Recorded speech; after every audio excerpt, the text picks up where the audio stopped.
Inilah kisah mengharukan Sayyidina Hussein sebelum syahid di Karbala. Saat Sayyidina Hussein tiba di Karbala, beliau dihadang 4.000 pasukan yang berkhianat. Dan sebelum beliau syahid, beliau berkata, "Lihatlah nasabku, pandanglah siapa aku. Halalkah bagi kalian membunuhku dan menciderai kehormatanku?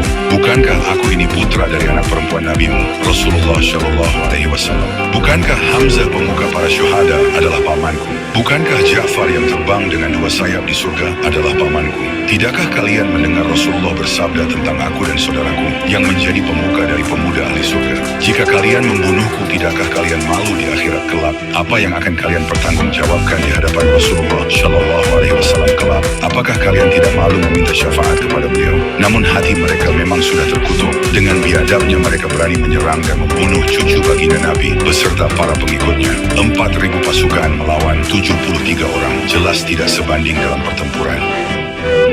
Peristiwa Karbala akan selalu diingat dalam sejarah umat Islam sebagai salah satu peristiwa tergelap, di mana Husain bin Ali harus menerima takdirnya sebagai syahid bersama pengikutnya dari golongan Ahlul Bait. Husain mengalami kematian yang sangat brutal dan sadis, dibantai oleh saudara seiman sendiri dengan motif kekuasaan. Pembantaian itu begitu sadis, sehingga kepala Husain terlepas dari batang lehernya, menyebabkan umat Islam menangis dengan sedih. Bahkan para jin ikut menangis, dan langit menjadi merah seolah-olah terjadi gerhana. Binatang-binatang juga muncul di siang hari, menunjukkan kesedihan alam semesta atas kematian Husain, karena Husain adalah sosok yang sangat dicintai dan dimuliakan oleh Rasulullah Shallallahu Alaihi Wasallam. Para pembunuh Husain mengaku mencintai Nabi, tapi perbuatan mereka justru melukai Rasulullah. Rasulullah telah mengatakan bahwa mencintai Hasan dan Husain sama dengan mencintainya sendiri. Ali bin Abi Thalib menceritakan bahwa ia pernah melihat Rasulullah menangis dengan kedua matanya bercucuran air mata. Rasulullah kemudian mengatakan bahwa Jibril datang dan memberitahunya bahwa Husain akan dibunuh.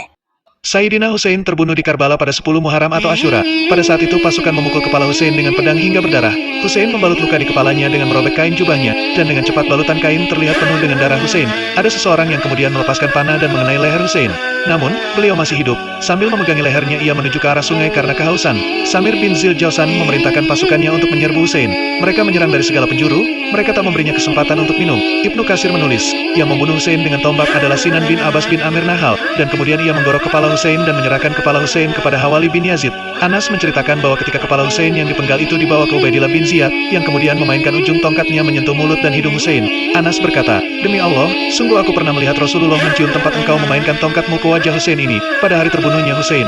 Imam Suyuti mengatakan dunia seakan berhenti selama 7 hari. Matahari merapat laksana kain yang menguning. Terjadi gerhana matahari di hari itu, dan langit terlihat memerah selama 6 bulan.